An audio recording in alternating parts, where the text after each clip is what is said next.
And let me tell you information I'm privy to. It has been brought to the attention of President Museveni that Mwanga Kivumbi was not forming a rebel group. He just picked Kanyama from town to go and guard his votes. So someone lied to the president that, oh, these people of Noop, now they have started. International Hospital.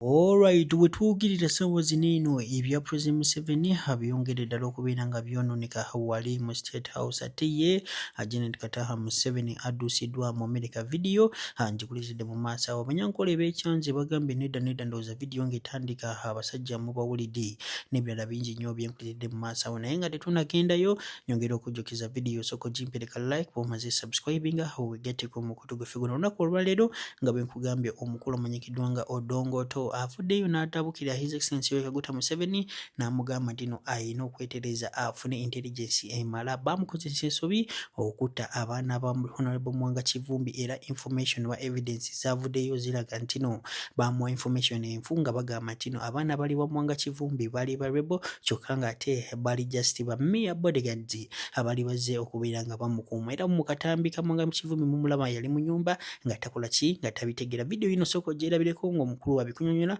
tumale tuyongereyo n'ebira nyongera okujjukiza watana subscribinga. And let me tell you information I'm privy to. It has been brought to the attention of President Museveni that Mwanga Kivumbi was not forming a rebel group. He just picked Kanyama from town to go and guard his votes. So someone lied to the president that, oh, these people of Noop, now they have started a group to destroy government. These are boy bouncers you pay 15,000 a day and you give food, Kikomando. They were now to protect Mwanga Kivumbi's vote. But wrong information got to the president and then they say, go and destroy that group, the rebel group, before they start. That's how they were shooting guys crying, Mama Nyabo, in a garage. They are not even armed with pangas. So they are also liars who benefit by selling wrong information to government because they benefit from security budget. So my good friend from Noop, you are even helping some wrong elements in the military to get allowances that they are doing intelligence. And they will be roofing and building the houses up to ring beam level. So I would suggest it is very healthy to talk now. It even costs nothing for Bobby Wine to go on the platform and talk with President Museveni and say, you have to leave that seat, you are old. Talk. Never close the doors of talking. How do you talk, for example, with the government in power without being seen as a sellout? Now that is where the radicals, that's where the radicals come in. They behave like meeting President Museveni, like President Museveni has smallpox or has COVID, that you should not meet him. I've personally met the president twice.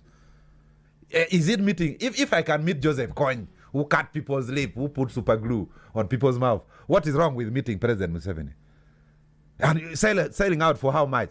For me, I cannot sell myself. I have my property. If I have problems, I sell. Alright, ebyo nga tubitadde ku mabbali ebya Janet Kataha Museveni wali mu America byongedde ddala okubeera nga byonooneka kigambibwa okubeera nga ibadala obulwadde babadde nabo bw'amaanyi nnyo sukaali wamu n'ebirala naye tetulina okubeera nga tukikonfaminga since the state nabo kubeera nga approving oba okubeera nga ekikonfaminga naye abaana ba National Unity Platform nga bwe balina intelligence oba intel zaabwe basobodde okubeera nga bakikonfaminga nyogera osooka okuplayingire omukulu amanyikiddwa nga Sudiman y'omu ku bannayuganda abakyasinze okubeera ne information wali mu America era omukulu bwe yamaze okulandinga mu America yasobodde okubeera nga afuna information soko muwulirize mali nkuleetera omunyankole oba abanyankole ab'ekyanze mu maaso abo bagamba tebagenda bikkiriza bo babatwala mu America ffe tufiire wano mu Uganda we can't accept that. Video ino nyongera okujjukiza subscribinga watana subscribinga. Janet Museveni ali mu America bamuleeteddeku oxygen agudde Atlanta.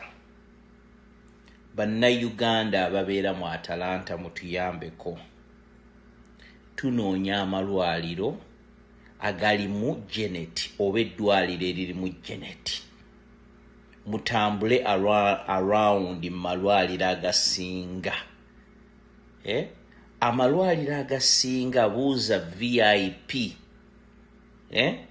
VIP wing. Ffe tubuulire waali ebisigadde mu bitulekere.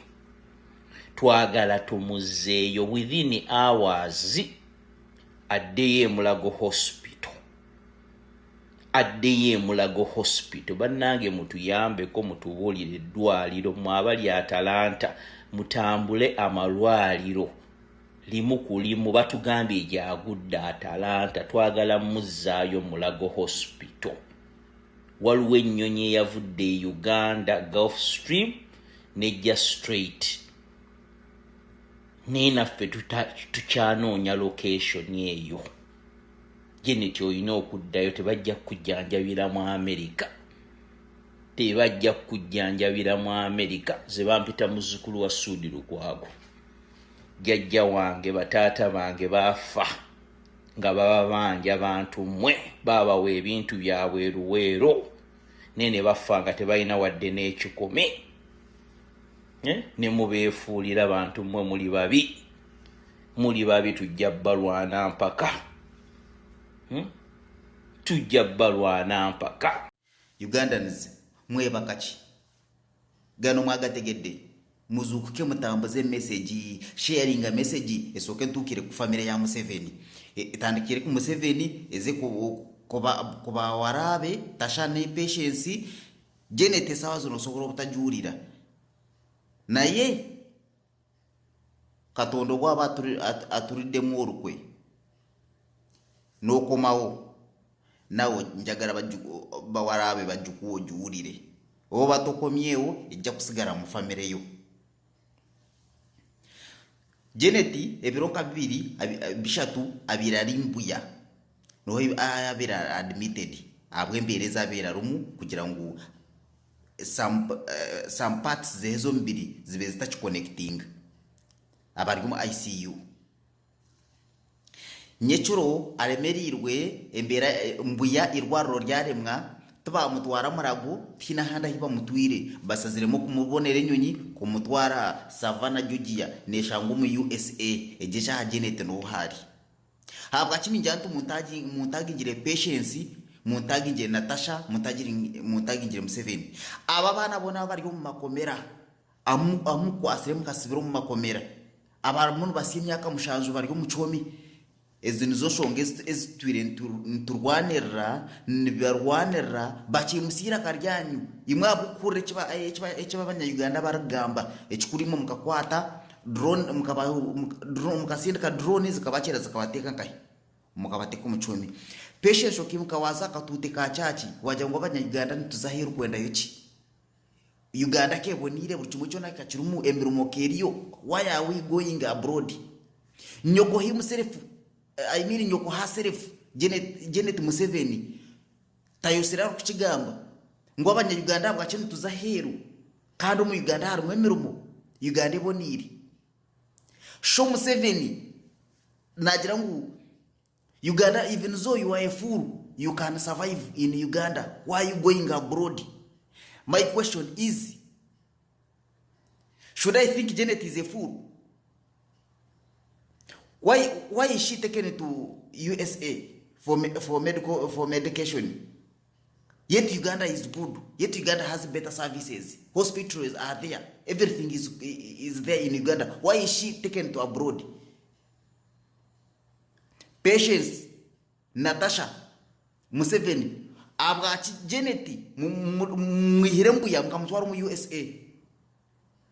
Kanda marwaro mu Uganda marwaro marujigarumu. Ejini yonshonga bwachi ntubakarakata bwashesha bwira tukwenda mu rugo munsi yitu. Ezone z'umuroho numwe huba mu nesente zo muhiwo mushoro. Nyendonga ambere omuntu atakubasa kureta nyonyi. Janet gishaka atacira umagara gensi. Karojya ngo yaguma mbuye. Kuba tari yo buhereza. Habwachi mutamwirukanza mu mutwara Murago International Hospital. Alright, bibi nanga tubitadde ku mabbali olunaku lw'ejjo interview ya His Excellency Robert Kyagulanyi wadde okimanyi bano abasajja badde baagala okumusetinga bamulabise naye nga bali omugezi yasobodde okubeera nga asimatuka batya. Ino video mbadde nkusaba woba osobola bamugishayalingire banno mu WhatsApp groups wamu ne Facebook groups ez'enjawulo so that information nga zino babire nga bazifuna mu budde wano Kakwanda boy wozisanga nyoyere kujjukiza Haji Haruna Walinnya okulombereddwa gawe nangole n'ebizibu nambere yawe sembe 52 ne 20 so mukubira kuba ono boxing WhatsApp nabiranga akuyamba ku bizibu byo video ino soko labe bakadama engeri gye batadde reporter ku ntandaro. Oh my god, nze byanyumi bakubiddeko mu kazannyoko kino kigayi ekya African Things, Smart Africa Things, whatever ekyo kinnamawulire kyabadde kisindike engeri gye kyabadde kibuuzaamu ebibuuzo like nga kibuuza ebintu ebyekisiru naye president waffe yakikubye point. Omuntu yali akukubyeko point nekiwulira nga kiswadde nekimala nekitandika okwebuzabuzaawo tekimanyi nti kana akazannyo ak'okulowooza ak'obwongo ono ye master waako. Anything deals with intelligent toyina woyinza kuyita Bobi Wine, toyina woyinza kuyita president wa Uganda omulonde.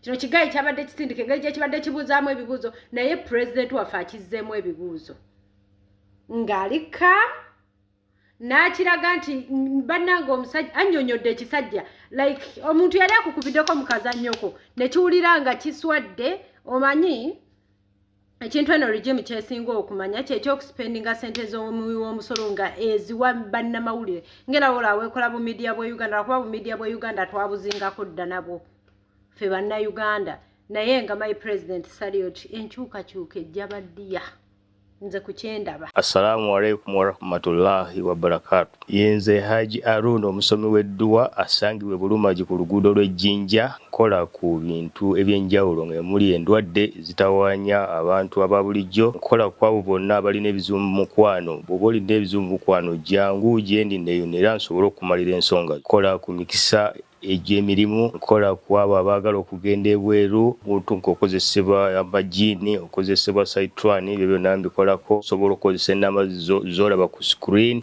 oba okuweereza obubaka ku WhatsApp.